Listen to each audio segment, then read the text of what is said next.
Ada kembali pemirsa dalam IDX Market Opening dan top headline kami hari ini adalah Presiden Joko Widodo yang resmi menunjuk 6 menteri baru dalam reshuffle kabinet kerja dan rencananya pemirsa hari ini Presiden akan melantik ke-6 menteri baru tersebut.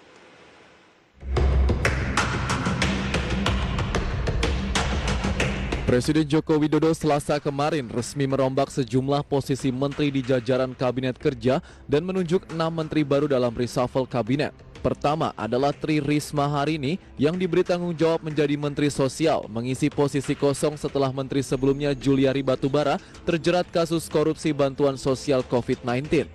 Sebelumnya Tri Risma Harini menjabat sebagai Wali Kota Surabaya, Jawa Timur. Kedua adalah Sandiaga Salahuddin Uno, pengusaha nasional yang sebelumnya menjadi Wakil Gubernur DKI Jakarta dan calon Wakil Presiden pada pemilihan Presiden tahun lalu, menjabat sebagai Menteri Pariwisata dan Ekonomi Kreatif menggantikan Wisnu Tama. Ketiga, Budi Gunadi Sadikin yang sebelumnya menjabat sebagai Wakil Menteri BUMN ditugaskan memimpin Kementerian Kesehatan. Mantan Direktur Utama PT Bank Mandiri Persero Tbk dan Direktur Utama PT Inalum ini menggantikan Terawan Agus Putranto. Keempat adalah Sakti Wahyu Trenggono, sebelumnya menjabat Wakil Menteri Pertahanan dan diberikan tanggung jawab untuk menjadi Menteri Kelautan dan Perikanan atau KKP. Sakti menggantikan posisi kosong Menteri KKP yang ditinggal Edi Prabowo karena ditangkap KPK dengan dugaan korupsi ekspor benih lobster. Kelima, Muhammad Lutfi yang ditunjuk sebagai Menteri Perdagangan menggantikan Agus Suparmanto. Lutfi sebelumnya menjabat sebagai Duta Besar Republik Indonesia untuk Amerika Serikat, namun juga pernah menjabat sebagai Menteri Perdagangan di masa pemerintahan Presiden Susilo Bambang Yudhoyono. Dan keenam, Yakut Khalil Khomas, Ketua GP Ansor yang diberikan tanggung jawab sebagai Menteri Agama menggantikan Fahrul Rozi. Selanjutnya, Presiden Joko Widodo hari ini rencananya akan melantik ke-6 menteri baru di jajaran Kabinet Kerja di Istana Negara. Dari berbagai sumber untuk IDX Channel.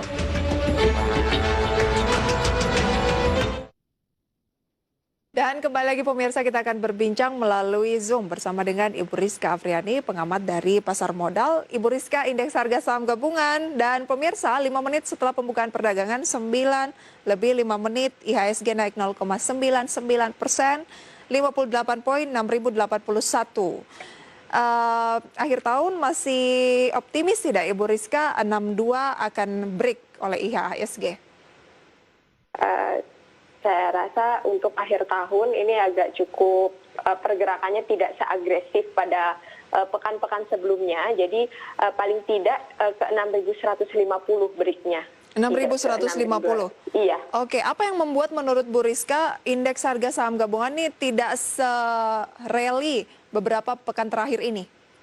Iya, kita bisa melihat bagaimana investor asing yang pada pekan sebelumnya atau di bulan sebelumnya kan ini turut memasuki market kita cukup agresif. Tapi kita lihat bahwa kemarin juga investor asing masih mencatatkan kembali mencatatkan net sell. Iya, jadi ketika kita melihat ada potensi atas COVID-19 baru ini yang ada di Inggris ini juga turut menjadi kekhawatiran pelaku pasar asing khususnya. Kemudian juga kita juga melihat bahwa nanti bagaimana untuk di tahun depan atas efektivitas dari vaksin COVID-19 jika adanya virus baru yang akan berkembang seperti itu. Oke. Jadi indeks harga saham gabungan akan tertahan paling maksimal menurut Bu Rizka 6150. Kalau hari ini peluangnya seperti apa, Bu? Iya, untuk peluang hari ini sendiri saya lihat mungkin penguatan juga tidak akan terlalu seagresif ya, walaupun kemarin penurunan di lebih dari 2%, sekarang penguatan potensinya hanya sampai mungkin maksimal itu di 1%. Karena saya lihat ini potensi positifnya indeks itu lebih dikarenakan tadi optimisme pelaku pasar atas kabinet Jokowi atau Indonesia Maju. Di sini kita optimis bahwa penanganan COVID kan memang akan bisa diselesaikan dengan baik oleh pemerintah dan potensi perekonomian Indonesia di tahun 2021 juga turut membaik. Jadi lebih ke arah sana untuk penguatan indeks kita. Dan kita lihat untuk range-nya saya ada potensi ini IHSG nanti juga mungkin akan bergerak cenderung mix. Oke, pergerakannya akan cenderung mix ya. Baik. Iya. Saham pilihan hari ini apa saja, Ibu Rizka? Iya, untuk saham pilihan hari ini itu ada saham Telkom, kemudian saham BBRI, saham BRIS, dan Adaro. Baik, kita ke yang pertama ya, ada Telkom. Telkom support di berapa, Bu? Telkom support di 3.300,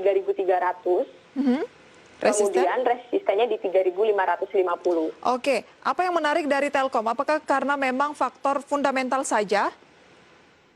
Iya, selain faktor fundamental, kita melihat bahwa Telkom ini sekarang terus mencatatkan koreksi dalam pekan terakhir. Kita lihat bahwa secara akumulasi dalam satu pekan itu sudah turun sebesar 6%. Kemudian kita lihat secara teknikal, itu Telkom saat ini berpotensi untuk berbalik arah. Gitu. Kita lihat juga memang dalam pembukaan hari ini Telkom menguat sebesar 0,6%. Baik. Telkom menguat 0,6%, 3380, Anda katakan support di 3.300. Jadi kalau 3380 saat ini masih bisa buy ya, current price? Masih bisa buy. Oke, targetnya adalah 3550, jangka pendek ya? Iya, ini jangka pendek. Jangka pendek untuk Telkom. Selanjutnya tadi Anda menyatakan BBRI. Supportnya di posisi berapa, begitu juga dengan resistennya di posisi berapa? Untuk BBRI, supportnya di level 4.000 dan level resistennya di level 4.275. 4.000 support, resisten di 4.275. Iya. Informasi lengkap saham pilihan harus kita tahan terlebih dahulu pemirsa, dan kami akan segera kembali sesaat lagi.